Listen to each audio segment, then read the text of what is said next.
With Halloween just around the corner, I wanted to talk about 5 strange facts that leave you feeling just a little eerie after you hear them. The first on the list is Cliff, Kurt, and the Ace of Spades. In 1986, Metallica unfortunately lost their bass player Cliff Burton in a tour bus incident. The others were not right next to a window, which is probably their key in surviving all of this. But we were very close to having a completely different timeline because Kurt Hammett also wanted this spot. So in order to decide who got the bed next to the window, the two figured that they would draw cards and whoever drew the highest card would get the window bed. And Cliff won this little match with the Ace of Spades. Now what's interesting about the Ace of Spades is that it is regarded as the most valued and powerful card in the whole deck. And what's even more interesting is that they often call it the death card because it is associated with so much death. Apparently, a lot of people who lost their lives during the Vietnam War were found with Ace of Spades on their bodies, hence giving it the name Death Card. Now, Kurt has actually talked about this in interviews, and I cannot imagine what that must feel like. It must be insane, but we miss you, Cliff. Next on the list is Blondie and Bundy. Debbie Harry from Blondie says that in the 70s, she actually had a run-in with Ted Bundy. She was alone in Manhattan looking for a taxi, but a taxi didn't show up. Instead, it was a man in a white car that kept circling her and being like, "Come on, it's fine, I'll give you a ride, just come in." So to just kind of shut this guy up, she figured that she would get into the car, which I understand that this is the 70s and it was a different time, but that's still got to be insane. But regardless, Debbie Harry got into the car and she noticed that the guy was actually pretty attractive looking, minus the very nasty smell that was coming from him. But the inside of his car was setting off some red flags. One of the details was that his car was completely gutted. There was nothing inside of it. It was completely stripped down, and the door handle on her side was missing. Now, the completely stripped down vehicle and the missing door handle were actually details from Ted Bundy's actual car. So keep that in mind. But she was actually able to escape because she stuck her hand through the gap in the window and was able to open the car from the outside. And then she just kind of rolled out of the vehicle and was able to escape. Now, luckily, Debbie Harry was able to walk away with her life, and she hadn't really given much thought to this experience until Ted Bundy was arrested and she saw his picture in the newspaper, to which she believed that that was the exact man she had seen that morning. Apparently, there were some differences in locations and where he was at the time, and also the fact that he didn't really start his spree during this time. Even still, she could have very well have been like the first victim, and that's still eerie. But even if that wasn't him, that was still weird. That was still a weird story, and I'm glad that she was able to survive that. But even with the matching details, the authorities never confirmed if it was actually him or not. Next up is probably the most bizarre fact I have in this video, and that is David Bowie predicting Kanye West. This wild theory all starts with the album The Rise and Fall of Ziggy Stardust. Now, judging off the album cover alone, it's already pretty weird. Right above Bowie, we see a bright yellow sign that says K West.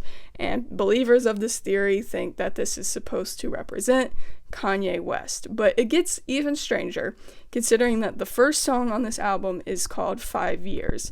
And basically the whole idea is that in 5 years the world is going to end unless this star child is born and is able to save us. And you guessed it, 5 years after this album released, Kanye West was born. So was Kanye the guy that was supposed to save us from the world ending? I sure hope not. But the theory gets even weirder when you consider Bowie's last album, The Black Star. Now, in this last album, it goes into, again, this idea of somebody living on after him, and that is the Black Star. And a lot of people want to believe that this Black Star is Kanye West. After Bowie's passing, Kanye was actually one of the first celebrities to go online to share their condolences, and he talked about how big of an inspiration Bowie was, and on stage he even said, "I am the Black Star," referencing the Black Star album. I don't know, this one just seems weird to me. It's like one of the weirdest on the list, because like, again, if you're banking on Kanye West being the guy that saves us all, Lord help us. Speaking of Kanye West, the next person on this list is Taylor Swift. I'm really happy for you. I'm gonna let you finish. Not my best segue on this channel, but after her Eras tour, Thousands and thousands of Swifties report having amnesia. There's large parts of the show that they just don't remember. In fact, it takes going back and looking at their concert videos to even remember that certain songs were performed. They just have no idea that that even happened. And I was on the Eras tour myself. Fortunately, I was able to remember it all, but I do kind of have my own personal story with this because I posted the bikes from the blank space portion of the show, and this video took off for all the wrong reasons. There was so many comments coming in, I mean like hundreds of them, saying that they did not remember the bikes at all. And it was interesting to see kind of this theory form in my comment section, because some people were like, I don't remember the bikes at all, but I remember golf clubs.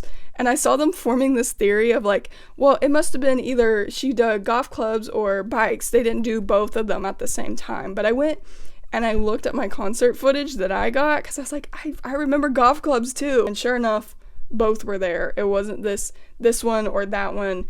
There were both of them there. It's just so fascinating to me to see the mind scramble and try to make connections and try to make sense of obviously this big gap in their memory. Now we do have some sort of explanation for this one, and that is just the Swifties were just a little too excited for this concert. See, when there are very intense emotions involved, it often disrupts how our brain forms memories. You know, your heart rate's high, the adrenaline's running, and that can cause you to not remember things. And that's because your brain is so focused on handling this high tense emotion that it doesn't really have time to focus on creating a memory of it. But apparently I wasn't that excited for my Taylor Swift concert, because I remember it. The next person on this list is who I saved for the very last, because I know a lot of people on this channel want me to talk about him, and that is Tyler Joseph from 21 Pilots. 21 Pilots, I can't escape 21 Pilots. I always gotta talk about 21 Pilots on this channel. But turns out Tyler Joseph is a miracle baby, and the world almost didn't have 21 Pilots. See, Tyler Joseph was born with a staph infection that gave him a 1